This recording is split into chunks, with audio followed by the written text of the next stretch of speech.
Hi, thanks for watching and thank you for being here. I hope you're doing well. You would have to be living under a rock to not know what is going on in the world right now. Russia has invaded Ukraine, which is an independent country, and as a result, a lot of countries around the world have imposed sanctions on Russia. This is a personal finance channel, definitely not a news channel, and most certainly not a politically oriented channel. However, we live in an interconnected world and nothing happens in a vacuum. That means everything that happens overseas does have an impact on us one way or another. But this is not why I'm making this video. Rather, I'm making this video because I saw an interesting question being posed the other day. Somebody asked, would it be possible to buy up a bunch of rubles and hold them until the war is over or until sanctions have been removed, and then turn them in for US dollars after the value has returned to normal? I've always been interested in currency exchange rates, and I think this is an opportunity worth discussing. How would I go about buying rubles, or would I have had to do it before the sanctions were in place?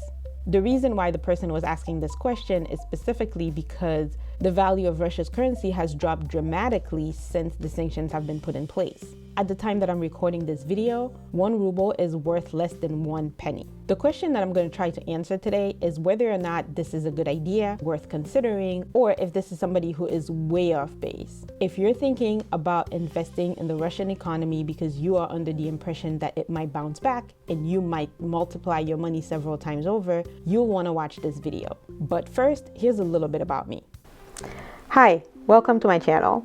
Thank you for watching. Here's a little bit about me.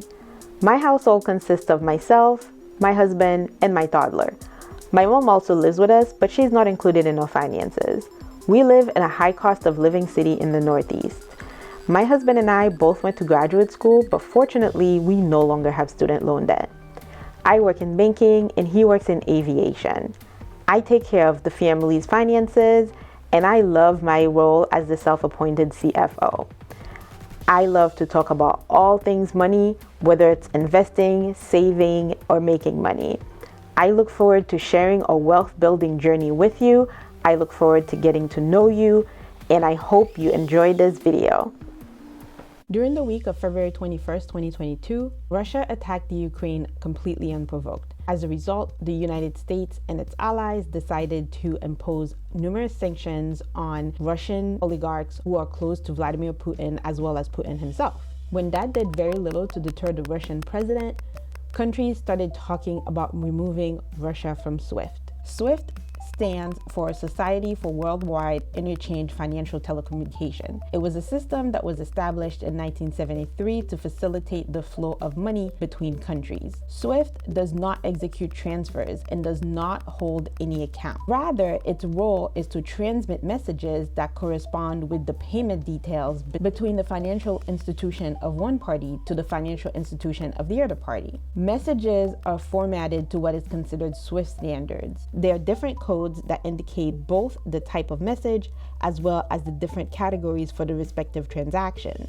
Banks also have unique codes that help to identify them. As of 2021, there were over 200 countries that were connected to SWIFT and 11,000 financial institutions. All in all, SWIFT was averaging 42 million messages per day. There are some alternatives to SWIFT, but they are much smaller. Those include CIPS, which is sponsored by China, SFMS, which is sponsored by India, SPFS, which is sponsored by Russia, as well as INSTEX, which is sponsored by the EU, which was designed to facilitate trading with Iran, which was disconnected from SWIFT. If you are enjoying this video so far, don't forget to hit the like button so the algorithm knows that it's good, and of course subscribe for more content. If you think any of the information that I provide here might be helpful to somebody else, be sure to share it with them. Russia is a huge exporter of oil and gas.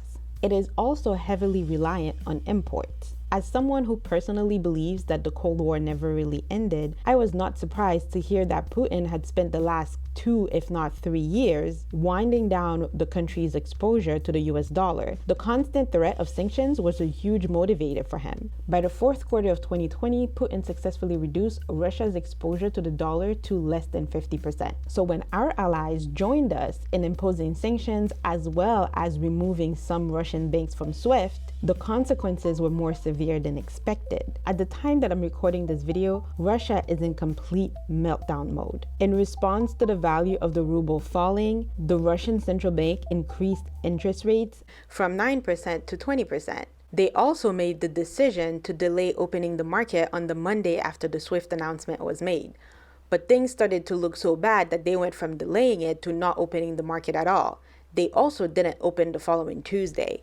As a head of state, you can prepare for a lot of things in life, but you can rarely prepare for Switzerland getting into the mix. In that same week, Switzerland did in fact announce that they were going to start freezing assets as well. I know you're asking me to just get to it. You want to know what this has to do with personal finances. I appreciate you being patient, but I did have to lay out the groundwork. Russians who are nervous about the state of the economy and their ability to access cash have actually been making a run to the bank to withdraw as much as they possibly can. If you start withdrawing large, unexpected sums from the bank, you're putting them in a position where they could potentially be in a liquidity crisis. As customers lose faith in the government and try and secure their deposits themselves, that could potentially lead to a lot of them wanting to hoard cash. And that is the path to a liquidity crisis. They use your deposits in order to fund loans, and the income that they generate from the loan payments, that's what they use to pay their bills. If there's no liquidity because all of the customers have removed their deposits, there's a significant risk of bank failure. We can already see that in the European subsidiary of Russia's largest bank. Russia's largest bank is Sberbank, and it operates its branches in Europe under the name of Sberbank Europe. According to the European Central Bank, some of its branches were already failing because there was significant deposit outflows as people made a run on the bank to withdraw their money. Sberbank, which trades under the ticker SBRCY, was trading between 99 cents and $1.48 at the time that I was recording this video. That is compared to its 52-week high of $21.63. As part of the Russian central bank efforts to fend off the liquidity crisis, they announced that they were increasing the supply of bills in ATM in order to meet demand for cash. However, that is proving not to be enough. So the government has intervened with exporters and has demanded that they exchange 80% of whatever foreign currency that they're holding for rubles. But if that's not alarming enough, Russia has banned Russian brokers from selling securities held by foreigners. So if you are a foreigner using a Russian broker to trade Russian securities, you are not allowed to sell it at this time per order of the Russian government. And to top it all off, if you are a Russian resident, transfers of money outside of Russia is not allowed starting March 1st. Now that you have all of this information, I want to give you a stark warning. Generally speaking, if those things are going to go back up, how would you know when is the appropriate time anyway? Certainly, things could get much worse before they get better. And even if they do get better, there's nothing that says that Russia will ever recover from this. And as a final food for thought, I want to know if you think it is worth potentially running afoul of sanction laws. So I will ask you this: do you want to run the risk of doing business with Russia only to watch your investments further plummet when additional sanctions get put in place? Not to mention, we don't know which way these Western countries will swing. For example, right now, it is illegal to do business with an organization that is considered a terrorist organization. With that said, what happens to your investment if the Kremlin gets designated as such? I'm not saying that's what's going to happen. I'm not saying that's what should happen. But in the midst of this crisis, do you really think it's wise for you to undertake these types of investments?